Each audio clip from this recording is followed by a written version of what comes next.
Ladies and gentlemen, we're very happy today on the Ambassador of Southern Rock program to have a true legend in Southern Rock, man. One of the main road crew guy from the original Molly Hatchet band, Mr. Keith Johnson, and as everybody knows him, the great Jughead.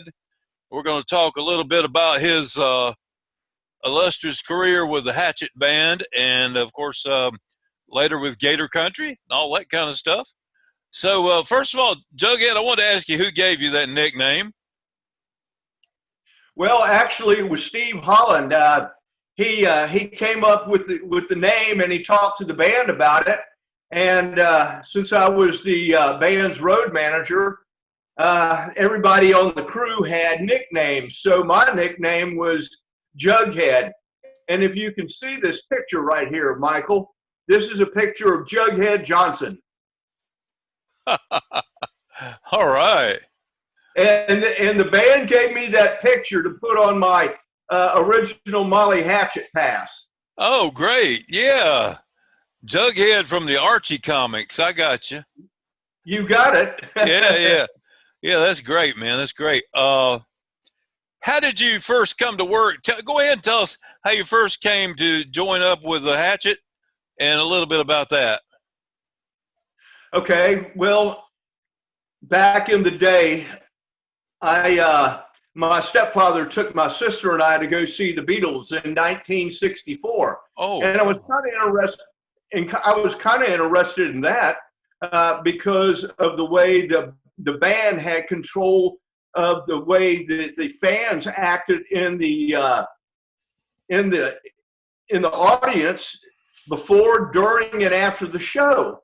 And at that point, I'm going, this is really neat. I like this. And then go up to 1972. I was going to school in Gainesville, Florida, and I picked up some concert tickets for a promoter up in Jacksonville. I picked them up, counted the tickets, brought them back to the show in Jacksonville. They counted the money, the tickets, everything was square. And I was backstage at my first rock and roll show in 1972 and saw the production going on. And I said to myself, this is what I want to do. So jumping forward a little bit from that, I started working for different promoters, beach clubs, cellar door, as they would come into the Southeast, into Florida. And I did that until 1977, and I auditioned for a job with Butch Trucks from the Allman Brothers. He had a band called Trucks, and it started out in about January of 1977 and lasted into the fall of 1977. I went back and started doing production of concerts again and got a phone call from the manager of Molly Hatchet. He said, I'd like to interview you to be the road manager for Molly Hatchet. And I said, well, I'd love to be able to accept your offer. And so I met with Pat Armstrong. We were at the Hilton downtown, and it was me and also my roommate in Gainesville applied for the job. I got the job because of the experience that I had from being out on the road with Butch Trucks. Wow. That's so cool. How long did you actually work with Molly Hatchet? I'm sorry? How long did you work with them? How long? How many years? For Butch Trucks? No, the Hatchet. Molly Hatchet. Oh, I worked for Molly Hatchet from 1978 to 1987. Oh, wow. What was your primary job, Jughead? Primary duty? Well, first of all, before you go out on tour, you have to advance the show with promoters and their staff. You have to book hotel rooms. You have to put the itinerary together.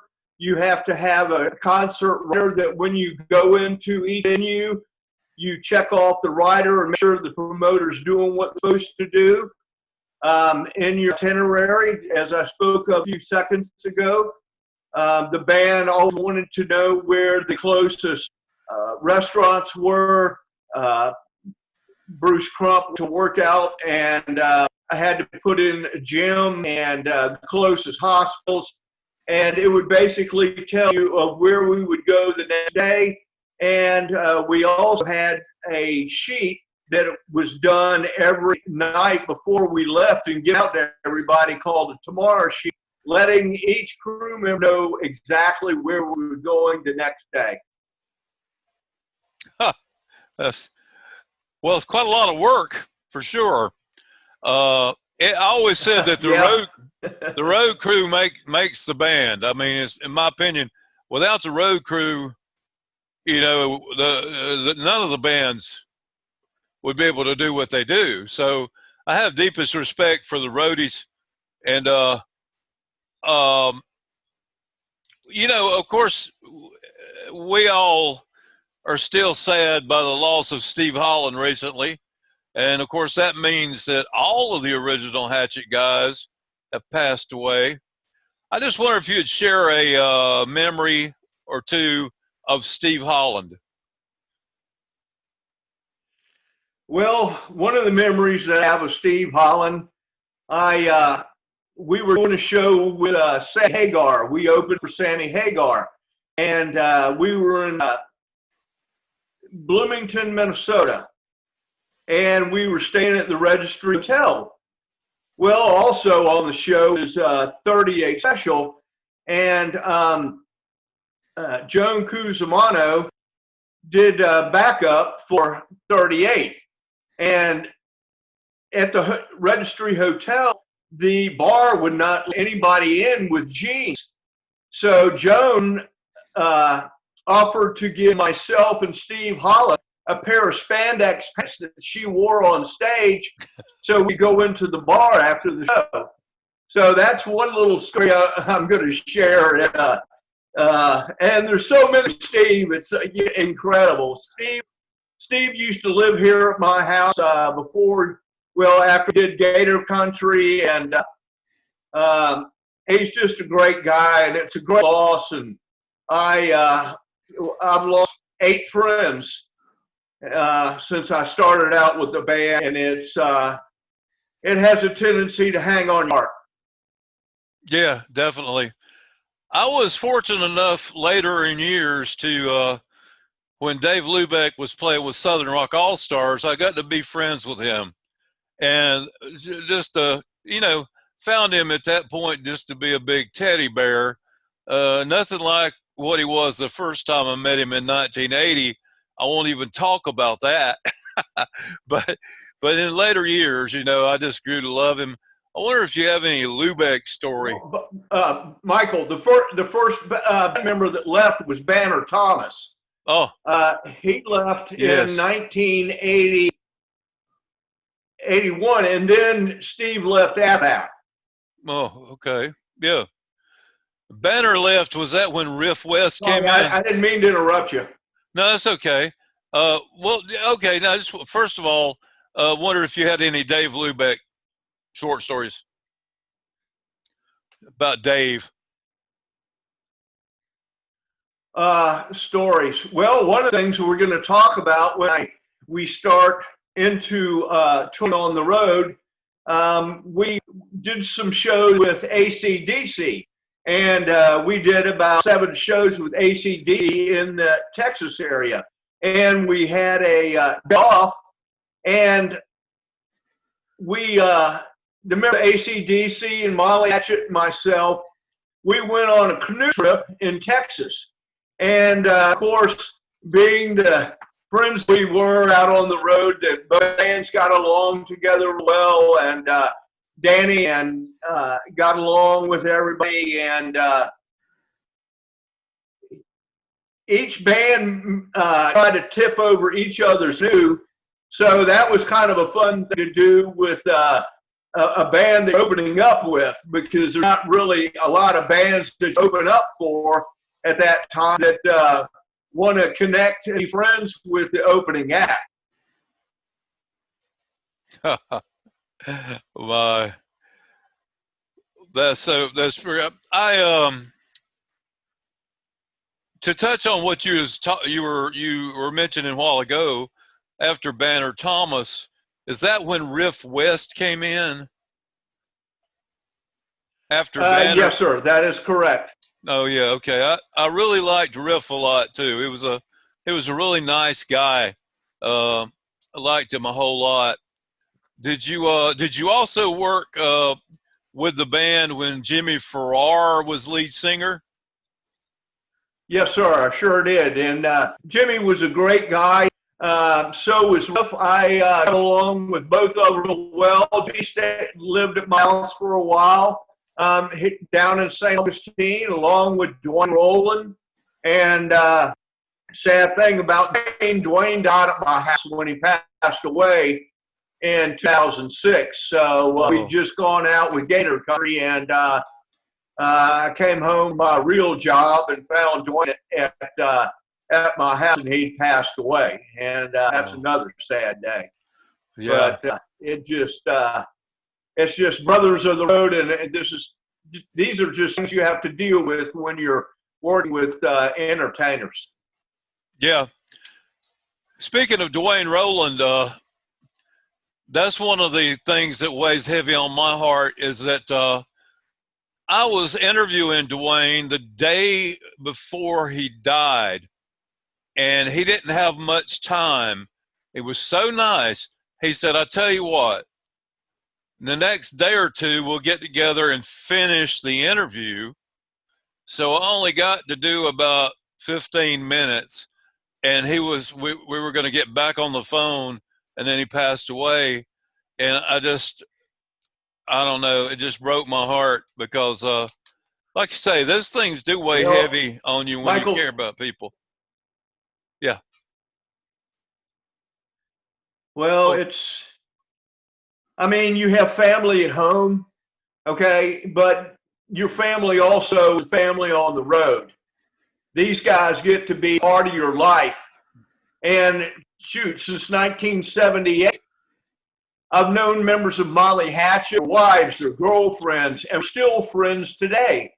And I talked to Karen Lubeck the other day, and I talked to Beth Farrar, and it's just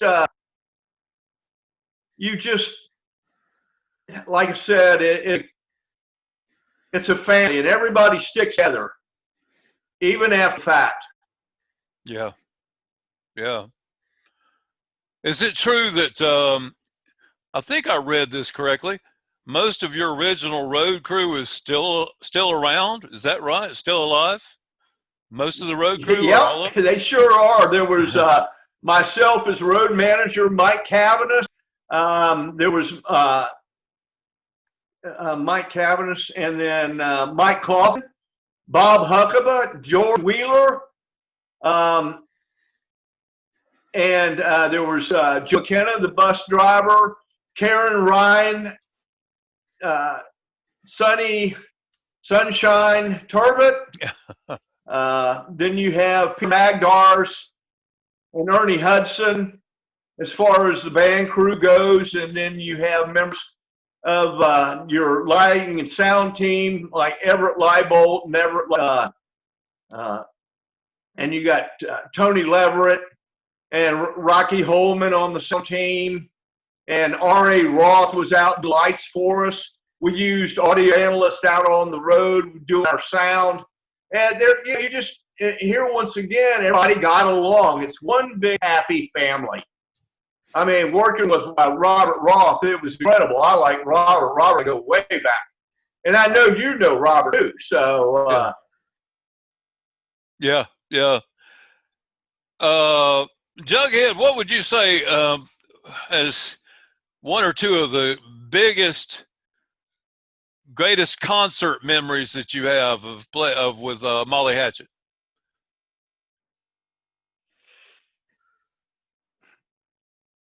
First, what I would say is going and playing Madison Square Garden, and the band receiving the first gold album in November of 1979. and all the members of CBS were there to hand the band their album, and that was a very, very wonderful day for not only the band but the crew. As you can see behind me, there's gold and platinum albums that were given to the road crews, themselves. So it's just a great day to see that all the hard work they put into it really pays off. Yeah, yeah. Who are your favorite bands and crews to share the stage with? Who did you have the most fun around? Well, I'm going to start off. We started off in Macon. I think you know a little bit about Macon, Georgia. Yeah, a little bit. We started off in Macon, and we were going out to our first show in September of 1978. Well, the crew and myself had already left to go to Boston to do the show with REO Speedwagon. Well, the band had the tour bus packed up, ready to go in front of the band manager's house. The airbags get out on the bus, and it rolls downhill, and it hit 6 parked cars. And the band could not even get out of Macon. They had to rent a motorhome to get to Boston, and they got to Boston in the nick of time. Wow. To do the show. So yeah. That was, for the first show to have all this happen, it was definitely a Molly Hatchet opening show. So yeah. And some of the other bands, I love one with the Allman Brothers. The Allman Brothers band was good because we played with them in Legend Valley and on through the years. But I think my favorite was the Outlaws. Molly Hatchet and the Outlaws traveled and did more shows in 1980 and 81 than any other band in the United States. Sold more sold-out shows than any other band in the United States. And that was written up in Rolling Stone magazine.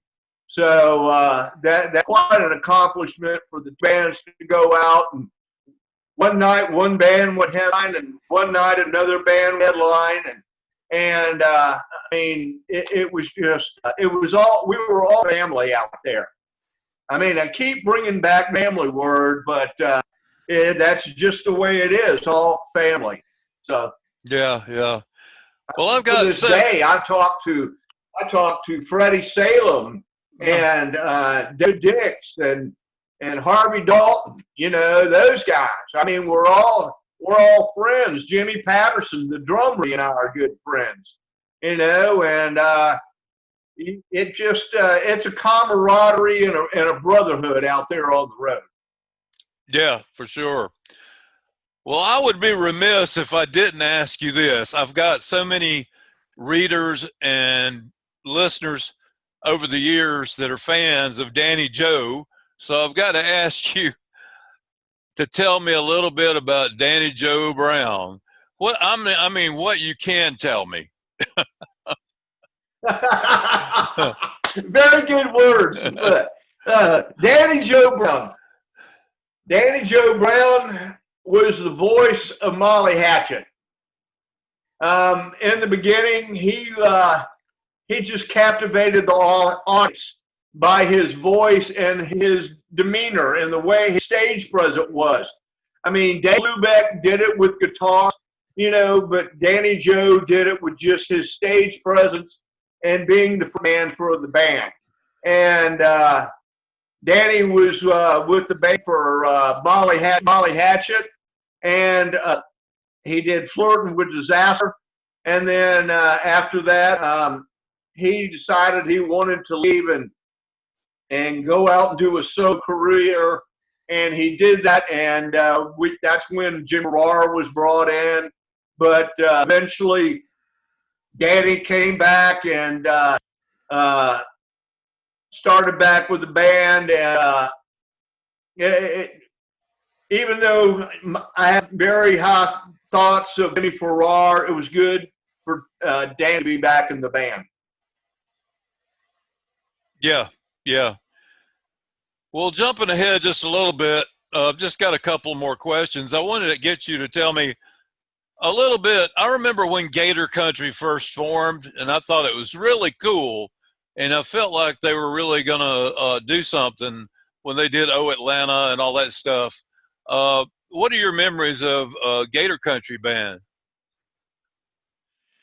Well, I get this phone call in November 2004. It's Jimmy Farrar calling. And I'm going, hey, Jimmy, what's going on? He said, Jug, I need to talk to you about something. And I said, okay, what's going on? And he said, well, I've talked to Dwayne and Bruce and Steve and Riff, and we want to put the original band back together. And I'm going, are you out of your mind? Are you crazy? And he goes, no, we want to put it together. And I said, well, there's going to be a lot of things we can't do because we're no longer Molly Hatchet. And so he said, do what you need to do to find out what needs to be done to where everything's legal. And so after that phone call, I made a trip to Nashville, spoke to a attorney that used to work for CS, real nice guy. I want to mention his name. I don't want to get in any trouble or anything, but he told me how parameters had to be. So we didn't walk on anybody's toes or have anybody get upset with us, and we did exactly that. And we went out as Gator Country. Dave Lubeck was to be part of it. We were at the airport in 2005 waiting for him to come in for us to do promo pictures at the I can't think of the venue right now, the Tabernacle in Atlanta. And Rob Cohen took the picture and did a great job. I still talk to Rob today.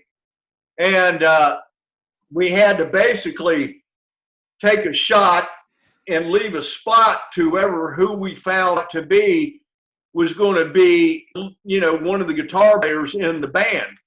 So we left a little spot, and we got a gentleman by the name of Lenny Deasy out of Richmond, Virginia. He was a friend of Bruce Cross, and he came in. He did a hell of a job, and so there was Dwayne, Lenny, Steve doing guitars, Riff on the bass, Bruce Crump on the drums, and you had Jimmy Farrar singing, and it sounded really, really good. And unfortunately, we did shows in June 2006. We just got back from doing shows in Ohio, and Dwayne passed away, and it had there was a big question if the band was going to go on or not, and the band talked to Dwayne's family, and they said, Dwayne would want you to continue, and so we started having auditions, and we got a guy come in who was just going to fill in. His name was Paul Chapman. And Paul used to play with UFO, and we were out with UFO. And